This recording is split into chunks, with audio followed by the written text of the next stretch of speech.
son histoire et à laquelle il faut bien entendu que nous, partenaires des marques, nous puissions consacrer de l'énergie et de la réflexion.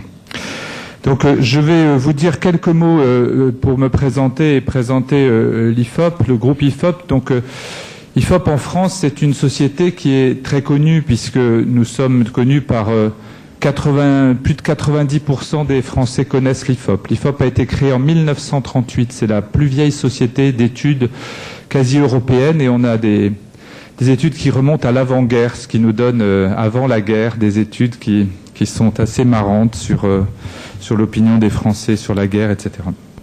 Donc c'est une société qui a toujours un esprit un petit peu de recherche, un peu pionnière, un peu trouver de nouvelles directions pour le market research. On travaille sur 6 grands secteurs et je pense que c'est une des richesses. Alors c'est vrai que notre nom c'est Institut français de l'opinion publique, mais nous ne sommes plus français seulement, nous sommes au-delà de la France et nous ne sommes plus que opinion publique puisque nous travaillons sur 6 grands secteurs, l'opinion et le corporate, toutes les études de consumer, les services, tout ce qui est médias et nouvelles technologies, healthcare et le luxe, qui est un secteur récemment implanté, mais qui est très, très intéressant parce qu'il éclaire d'autres secteurs. Nous sommes basés dans 4 régions dans le monde, des régions qui correspondent à des pôles importants en termes de présence d'études, Paris pour l'Europe, Buenos Aires pour l'Amérique latine, Shanghai et Toronto, et effectivement à partir de Buenos Aires, travailler avec l'Amérique latine. Et je voulais saluer au cours de cette présentation les 2 personnes qui m'ont invité à venir aujourd'hui, qui ont proposé que je vienne vous rencontrer, qui sont le directeur du bureau de Buenos Aires, qui est Martin Crisp, et Anna Feldman, que vous connaissez également pour son rôle au SAIMO, et qui nous accompagne dans notre quotidien au groupe IFOP. Alors, une des choses importantes, et c'est autour de cela que je vais vous parler aujourd'hui, c'est finalement notre réflexion à l'IFOP touche beaucoup autour de l'idée de la connexion. Et la connexion est importante aujourd'hui parce que notre métier, les études, ne peut plus être dissocié de la Bible, j'ai bien compris, et de la religion, mais aussi de ce qui se passe autour de nous, et notamment des grands mouvements de société et des grandes tendances. C'est une des évolutions majeures sur lesquelles je vais revenir, mais c'est vrai qu'on doit aujourd'hui considérer que le consommateur est en pleine mutation. Ça sera la première partie de ma présentation. Le consommateur change. Il faut intégrer ces changements dans notre expertise du métier. Et puis également, il a autour de lui toute une série d'autres sources d'influence. Et quand on est, nous, société d'études, à l'écoute de ce qui se passe du côté du consommateur, il faut qu'on arrive à bien comprendre quels sont ces réseaux d'influence et comment on doit les interpréter et les analyser. Alors, 3 temps dans cette présentation. Le premier temps, c'est vous parler un petit peu de ces grands changements. J'en ai noté 7. Il y a 7 grands axes du changement du consommateur. Et dans un deuxième temps, je vous dirai aussi ce que je ressens, moi, du changement de nos clients, c'est-à-dire les marques, les institutions, qui changent aussi dans leurs demandes, dans leur approche du métier. Et puis, on terminera par quelques éléments sur la façon dont on doit adapter notre métier, quelques initiatives que j'ai eu envie de partager avec vous, qui sont des initiatives d'innovation autour du métier des études. 7 changements. Le premier, qui est un changement fondamental, qui est assez récent, c'est que nous sommes passés d'une interrogation du groupe, c'est-à-dire de la famille, du foyer, à une interrogation de l'individu. Aujourd'hui, la variable que nous testons, la variable que nous interrogeons, ce n'est plus la variable collective, c'est la variable individuelle. Effectivement, on est dans un processus d'individualisation de la consommation et de la sociologie du consommateur. Aujourd'hui, le consommateur, il consomme seul un certain nombre d'éléments dans sa consommation. La téléphonie, les nouvelles technologies, la musique, l'ordinateur, tout ça devient des variables individuelles. Ce ne sont plus des variables foyer, des variables familiales, mais des variables individuelles. Également, un individu qui est beaucoup plus mobile. Il est mobile dans son choix, infidèle, il change régulièrement, et son choix individuel n'est plus le même que le choix de la famille. Même sur les biens les plus largement répandus au sein de la famille, le choix de l'individu prime sur le choix collectif. Et l'autre élément important également, c'est que finalement, ce qui se passe au niveau de l'influence des nouveaux comportements du consommateur, c'est qu'il n'est plus statique. Il n'est plus assis devant sa télévision, en position de réception et en position d'un choix collectif. Il est aussi dans une position très dynamique dans son comportement et qu'il est en perpétuel mouvement et que notre métier doit s'adapter à cette nouvelle posture en mouvement du consommateur. Il faut être en permanence à l'écoute et au suivi du consommateur dans son mode de fonctionnement, à son travail, chez lui, sur le lieu d'achat.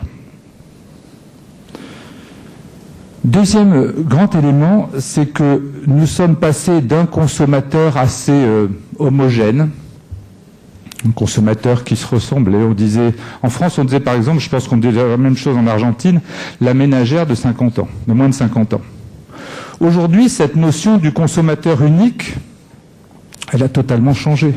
Elle n'existe plus. On est passé du consommateur unique au consommateur pluriel. Et même au sein d'une même personnalité, il y a plusieurs individus. Le consommateur n'est pas le même quand il est en posture de consommer des médias, des nouvelles technologies, de la téléphonie par exemple, quand il va être dans sa consommation. Il est pluriel aussi dans ses modes et dans ses fréquentations, on le voit, il est un parmi d'autres, mais il est un parmi plusieurs communautés. C'est toute cette complexité que vous, les marques, je pense qu'il y a dans cette assemblée beaucoup de gens qui travaillent du côté des marques, et que nous, les sociétés d'études, devons arriver à appréhender, parce que notre métier, c'est de comprendre le consommateur. Donc effectivement, et vous l'avez remarqué d'ailleurs, la variable de référence aujourd'hui, ça n'est plus les critères sociodémographiques. Dire un individu, il y a un individu qui a moins de 25 ans, de catégorie socio-professionnelle modeste, qui a fait des études, dire qu'ils se ressemblent tous, c'est une aberration totale. Les critères sur lesquels nous travaillons depuis des années quand nous constituons nos échantillons sont des critères sociodémographiques. Ces critères sont en train de changer. Demain, il faudra travailler sur des critères d'affinité communautaire. Ça, c'est un changement majeur. Troisième élément de changement, c'est le fait que nous sommes passés d'un individu qui était plutôt captif à un individu qui s'est libéré. Aujourd'hui, le consommateur se sent libre, le consommateur est libre. Il est libre dans son champ d'expression, il se permet beaucoup plus de liberté vis-à-vis des autorités, l'État, la religion, les institutions, mais aussi vis-à-vis des marques.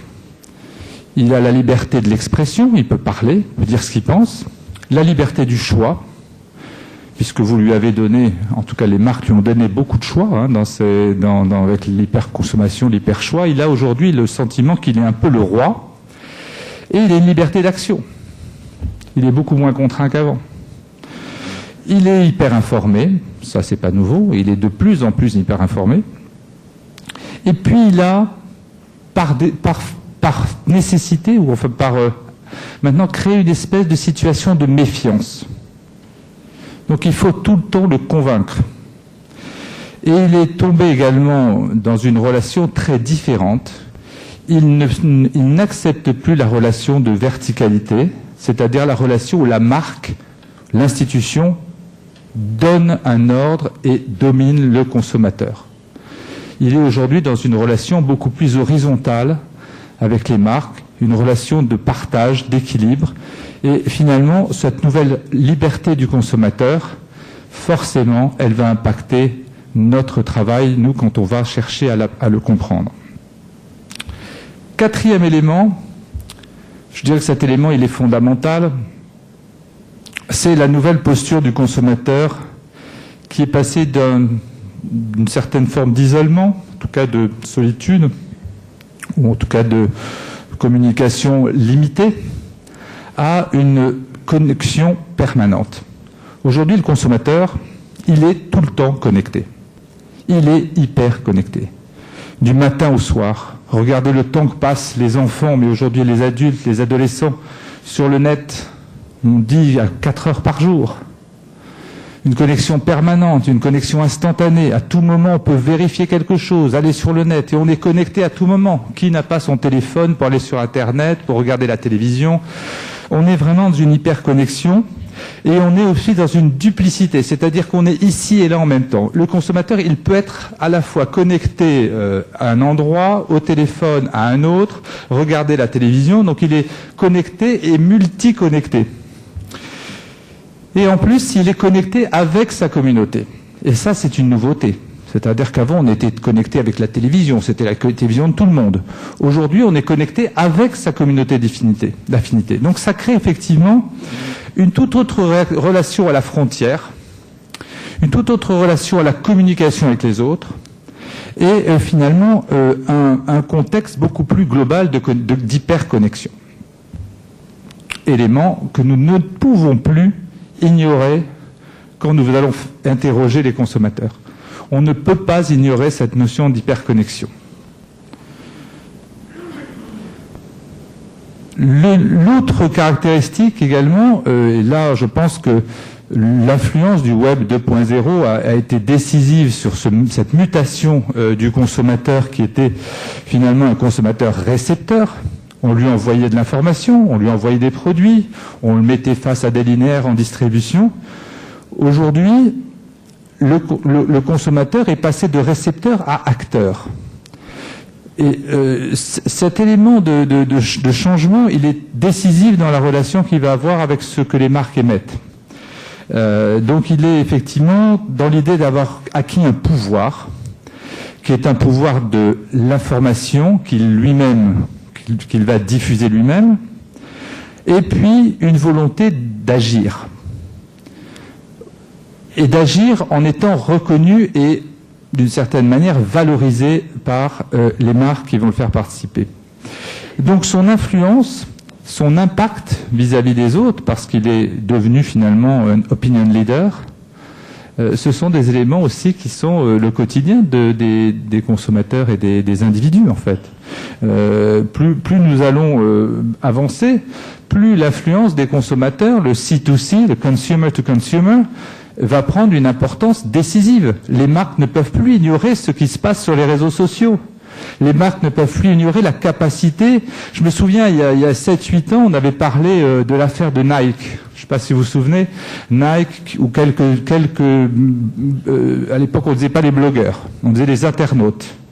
Quelques internautes avaient dénoncé le fait que Nike faisait travailler des enfants dans les pays en voie de développement. Et il y avait quelques milliers de blogueurs. Aujourd'hui, vous avez des communautés. Vous avez par exemple une marque de luxe, par exemple Burberry, a 800 000 personnes connectées en permanence sur Facebook, sur la communauté Facebook de Burberry. Donc vous voyez bien qu'un petit phénomène qu'on avait noté il y a quelques années où quelques internautes parlaient du problème de Nike, ce phénomène-là, aujourd'hui, il fait partie intégrante de ce que vous avez à gérer et de ce que nous avons à gérer.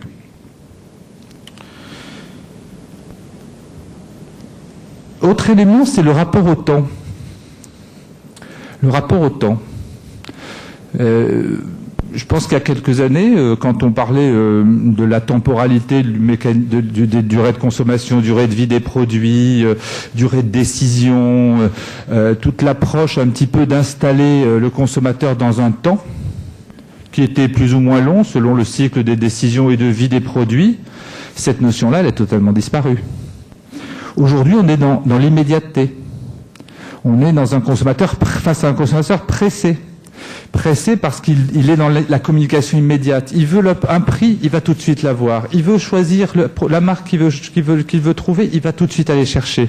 Il va immédiatement être dans une sollicitation, chercher des avis, qu'on lui dise, que sa communauté lui dise ce qu'elle pense d'une marque, d'un produit, d'une initiative. Donc il est vraiment dans une espèce de besoin de sollicitation immédiate, avec une opinion qui se fait tout de suite. On dit aujourd'hui que 40% de la décision d'achat se fait au point de vente au moment de l'achat. 40% des gens décident du produit qu'ils vont acheter au linéaire. C'est des cycles de décision très courts. Il faut être donc là au moment où ça se décide et au moment instantané de la décision. Donc dans les actions que vous allez mener et dans la façon dont on va juger de la capacité